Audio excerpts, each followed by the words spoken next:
Mario Dumont. Une feuille de route impressionnante. Un curriculum vitae aussi long que le pont de la Confédération. Alors, avec nous, le ministre de l'Économie et de l'Innovation, responsable du développement économique, Pierre Fitzgibbon. Bonjour. Bonjour, M. Dumont. Ça va-tu marcher, Nordvolt, ou ça va tomber à l'eau? Ben, écoutez, je pense que, en parlant aux experts, on peut constater que dans le monde, on a un retard, c'est sûr, d'après 12 à 18 mois. On le voit, c'est vraiment généralisé. Il y a un ralentissement de l'auto électrique. Clairement. Des ventes, de la production. Et je pense ce qu'on voit avec le phénomène chinois, les taxes qu'on a imposées, les Américains ont imposées, le Canada a suivi, démontre que les Chinois peuvent produire des véhicules à très, très bas coût, qui est la clé du succès pour avoir une adoption plus grande des voitures électriques. Donc ça remet en cause la chimie des batteries, par exemple. Alors, je pense que les équipementiers nord-américains se repositionnent. Moi, je pense que c'est une bonne nouvelle parce qu'on parle d'une technologie qui va durer pendant 50, 75 ans. Donc, je vois pas quelque chose de catastrophique là-dedans. Puis vous pensez qu'ils vont sortir des véhicules moins chers pour les consommateurs? Ultimement, je pense que oui, parce que il y a eu une analyse qui a été faite par les communautés européennes. Les douanes européennes sont moins élevées que celles des États-Unis, mais on a noté qu'il y a 4 fois plus de subventions données par les Chinois par rapport aux Allemands, aux Américains. Donc, il y a un ajustement qui se fait, mais force est d'admettre qu'ils produisent, BYD produit des voitures électriques à 20-25 000 $ avec des autonomies plus réduites. Donc, tous les équipementiers nord-américains se demandent qu'est-ce qu'on va faire pour réduire les coûts. Il faut réduire les coûts. Au Québec, la moyenne de voitures électriques, c'est 73 000 $. C'est 68 000 une voiture ordinaire. Donc, c'est sûr que si on veut une adoption massive, il faut réduire les coûts. Oh, ben, c'est le prix. Je reviens avec ma question. Je vais leur poser plus doucement. Est-ce qu'il y a un risque qu'il n'y ait jamais de Nordvolt sur la Rive-Sud? Moi, je pense que non, mais ce qui est plus important, parce que je ne suis pas un devin, là, puis Nordvolt m'a rien annoncé encore. Ils vont faire une annonce dans les prochaines semaines. Mais regardons la filière batterie, les investissements qui ont été faits à date. Ça, je pense que c'est important. Les Québécois doivent savoir quel est le risque. Un projet de 16 milliards, différents projets. 2,6 milliards qui vont être investis en prêts remboursables et en équité, puis après 870 millions de subventions. À ce jour, il y a 0 subvention. En fait, il y a 6 millions. Parce que dans Nordvolt, les subventions sont à la production. Fait que s'ils produisent jamais, il n'y en aura pas. Il y a une autre partie qui va être aussi à la construction, mais qui va être seulement matérialisée si l'usine se fait, et 5 ans après, si les emplois sont là. Toutes les subventions sont reliées à une pérennité au moins 5 ans de l'entreprise. Alors moi, je veux rassurer les Québécois qu'un scénario apocalyptique où il n'y aurait plus de batterie au Québec, le coût serait minime. C'est pas ça qu'on veut et ça n'arrivera pas. Moi, je pense que la position du Québec comparative, quand on regarde les minéraux critiques, qui ne disparaîtront pas, puis les chaînes d'économie circulaire, c'est pas juste une fable de La Fontaine. Les gens veulent ça. Les Américains veulent ça.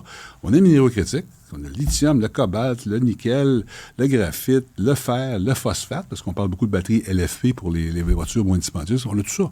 On a l'électricité, on en a un peu en tout cas, à des prix raisonnables. Mais même sans là qu'on en manque des minéraux critiques, là. On en manquerait. Ou est-ce qu'on en manque si on ne développe pas des nouvelles mines? Puis si on développe des nouvelles mines, est-ce que les communautés vont en vouloir? Est-ce qu'il va y avoir une acceptabilité sociale? Très bonne question. D'ailleurs, je suis en discussion présentement avec le département de la défense américaine, le DOD, et regarde le Québec, puis on est des partenaires de choix. Alors moi, je l'ai toujours développé avec nous. Il faut le faire dans l'ordre et pas dans le désordre. Vous avez absolument raison qu'il y a beaucoup de mines, puis les communautés autochtones me le disent souvent, on ne va pas faire 5 mines dans notre territoire, choisissant une, on va choisir avec eux autres.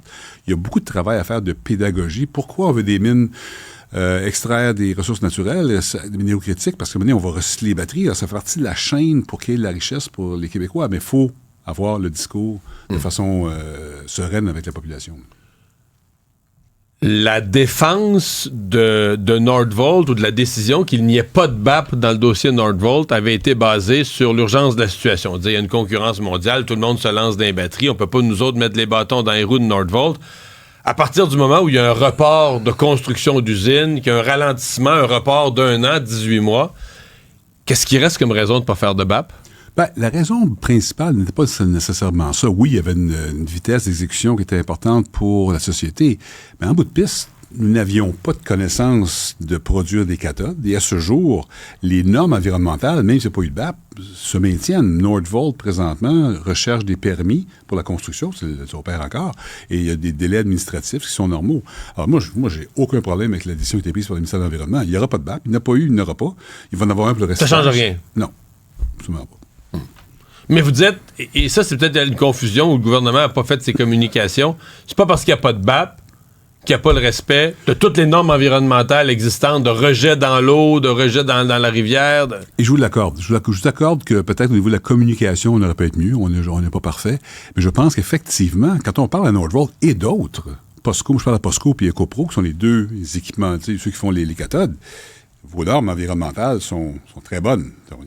Eux sont à Bécancour, les deux autres. Là. Exact. Alors, nos normes environnementales, elles sont parfaites, je ne serai pas jusque-là, là.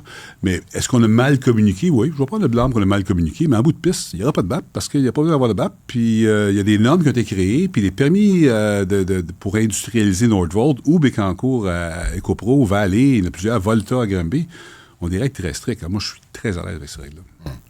Mais tout le ralentissement qu'il y a dans le domaine des véhicules électriques, ça arrive en parallèle avec une décision où votre gouvernement vous dites, nous, en 2035, plus d'hybrides, évidemment, plus de véhicules à essence, même plus d'hybrides, 100% électriques. Avez-vous pris le mort aux dents ou avez-vous écouté les groupes environnementaux qui vous menacent ou qui vous crient après? Ou bien c'est réaliste comme cible? Éric Duhem, il fait signer des pétitions, il y a du succès, lui, sur votre dos avec ça. Là. Écoutez, c'est clair que le Québec, puis je regarde les autobus électriques là, avec Paul Lyon, là, le Québec, on est le plus avant-gardiste sur nos règles environnementales. Et crédit à M. Benoît Charette, on a des règles très strictes. Le Canada n'a pas ça. Alors, est-ce que c'est allé trop vite? Mais je pense qu'il y avait... C'est la CAQ, c'est l'équilibre entre ce qui est bon socialement, puis on nous accuse souvent de ne pas être sensible aux enjeux environnementaux. C'est faux. Nous le sommes. Puis Benoît Charette fait un excellent travail. M. Legault partage ça aussi. Maintenant, est-ce qu'on est allé trop vite? On verra. On s'ajustera s'il faut s'ajuster. Comme par exemple, on ne subventionne plus les véhicules électriques. C'est une très bonne chose. Par contre, on met de l'argent dans les bornes de recharge.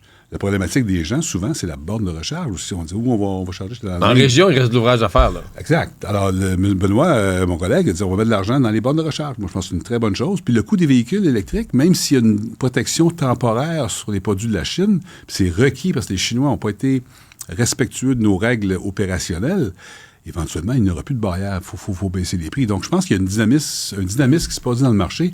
Et le retard de 12 à 18 mois, en fait, c'est pas de mauvaise chose. De ce point de vue-là, oui. Exact. Je veux, évidemment... Vous m'avez parlé de Lyon électrique, là, vous devez passer ça, parce que ça faisait partie du rêve québécois des véhicules électriques, mais c'est une compagnie dans laquelle le gouvernement a mis beaucoup d'argent et qui va mal, non? Ben, écoutez, vraiment, des problèmes de liquidité, des problèmes de commande, mais n'oublions pas une chose, c'est que, tu sais, je vais être simpliste, là. Si le gouvernement fédéral avait les mêmes règles de subvention que nous avons ici au Québec, il n'y aurait pas de problème. Et je pense que le gouvernement fédéral réalise que est-ce qu'on veut décarboner ou non? Parce qu'en bout de piste, c'est ça la question. Est-ce qu'on veut tout décarboner?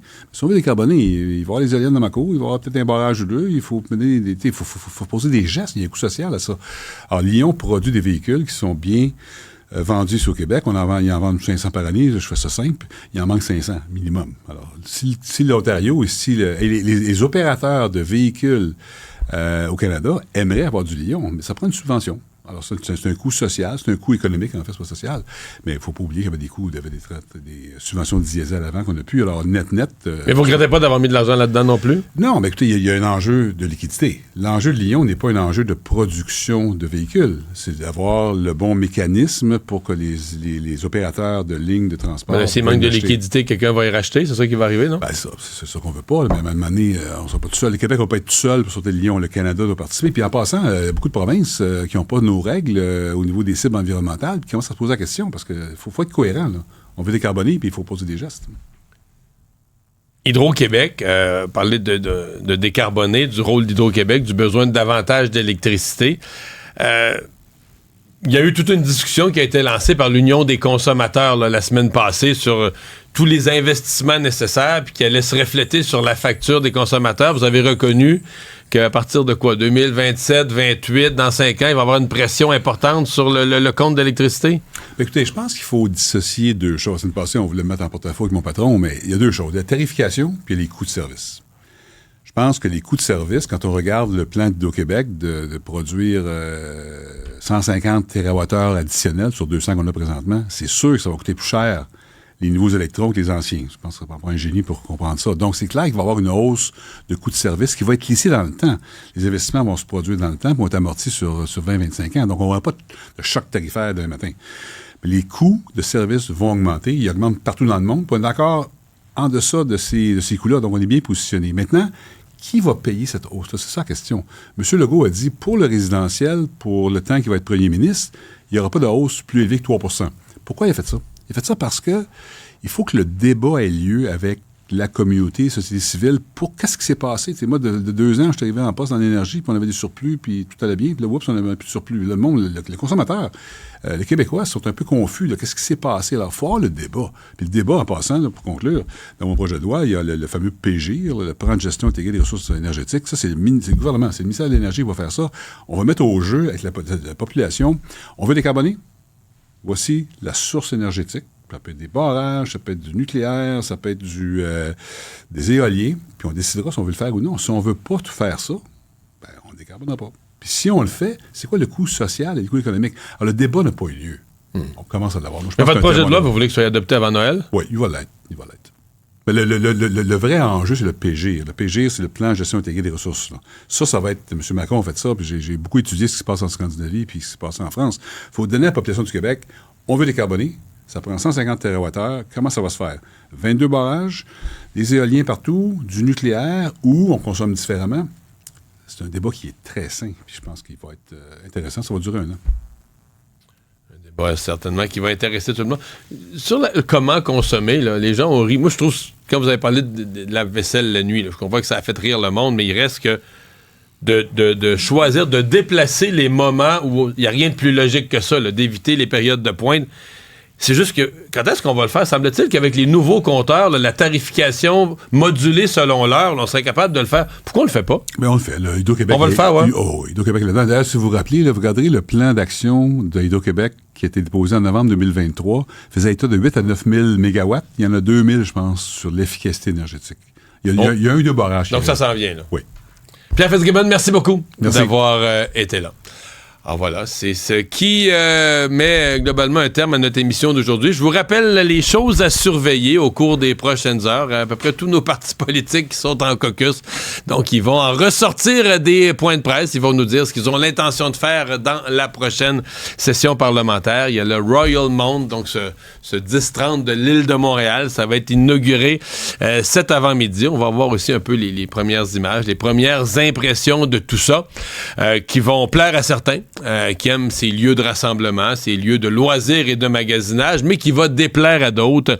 Il y a des gens qui détestent le modèle là, des grands commerces, puis il y a des gens qui ont peur que ça crée d'autres congestions routières dans le secteur. Sur ce, je vous souhaite une bonne journée. Je vous retrouve demain, 6h.